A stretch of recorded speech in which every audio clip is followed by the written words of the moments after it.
So for the amount of benefit, lagi nating tatandaan 'no na sa mga benepisyo natin kanina sa retirement binanggit 'no, the more na mas malaki, mas marami na ihulog mo, the more na mas marami talaga ang puwedeng makuha natin.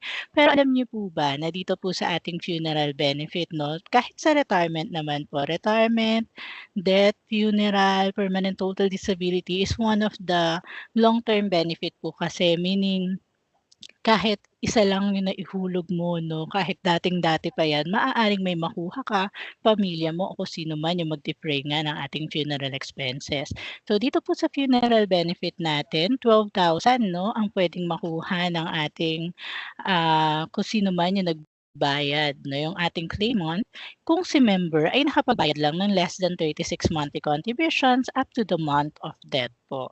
So dito po 'no, kahit isa lang ibig sabihin 'no, and even nga yung mga, isa sa lagi namin pinapaalala lalo na kung ang kausap namin is mga employers is don't forget to report our employees. Kasi kahit na-report lang through R1A, napakahalaga ng R1A 'no, yung reporting natin ng employees. Kasi kahit isang beses lang 'no, nai-report nila hindi pa nga nababayaran kasi wala pa pang 1 month sa kanila 'no.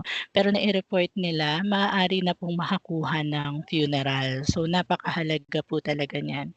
Ngayon kung ang member naman po ay nakapagbayad at least 36 or more monthly contributions up to the month of death, magre-range naman po yung amount of benefit, minimum of 20,000, maximum of 60,000. So, sabi nga po dito, sabi ko kanina kung mas marami, kung mas malaki na ihulog mo at least 'di ba tinuro na ni Sir 40 kanina yung credited years of service, at least naka 25 credited years of service si member na mataas yung mga hulog niya 'no, nung mga nag-iiba tayo ng contributions rate 'no, nandun lagi siya sa maximum naka for sure 60,000 yan, okey? So yan po yung lagi nating iisipin ha, kung ano yung sinuksok sabi nga natin yun po yung ating madudukot in the future, okey? Kaya lang dito sa benefit na 'to hindi na nga lang tayo 'no, as a member kung sino po yung nag-defray, okey, ng funeral expenses.